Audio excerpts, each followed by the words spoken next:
नमस्कार मित्रांनो, माझे नाव दीपक दादासो लोहार, इयत्ता 7वी. माझ्या शाळेचे नाव MHPS संभाजीनगर निपाणी. माझ्या प्रयोगाचे नाव रॉकेटचे उड्डाण.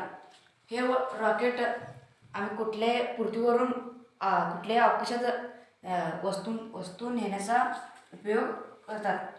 तर हे कसे उड्डाण करते ते आम्ही प्रत्यक्षात पाहूया.